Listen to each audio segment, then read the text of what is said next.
نبی علیہ السلام کی حدیث ہے کہ ان اللہ کتب مقادیر الخلائق قبل ان یخلق السماوات والارض ب50,000 سنہ. اللہ تعالیٰ نے ساری مخلوقات کی تقدیر لکھی ہوئی ہے. آسمانوں اور زمینوں کی تخلیق سے بھی 50,000 سال پہلے لکھی ہوئی ہے.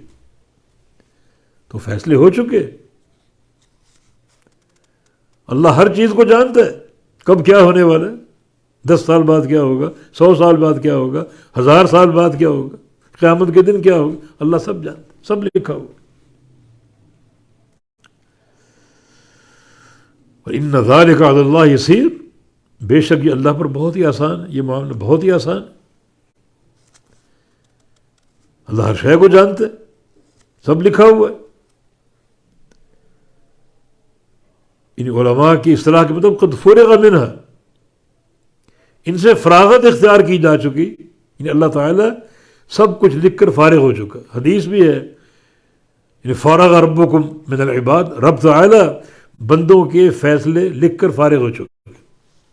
اور ایک حدیث میں جف القلم بما هو کائن، جو کچھ ہونے والا ہے اس کو لکھ کر قلم خشک ہو چکی.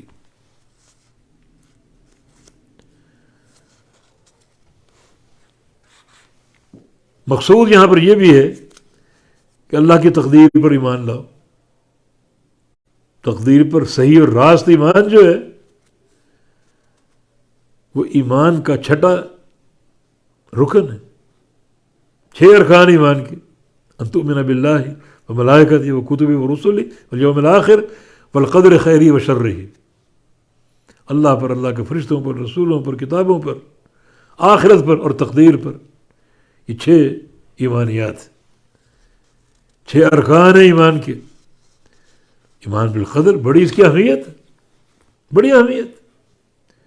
عبداللہ بن عمر کا قول ہے تمہارے پاس اگر احد پہاڑ کے برابر سونا ہو اور سارا خرچ کر دو، اللہ قبول نہیں کرے گا جب تک تقدیر پر صحیح ایمان نہ ہو.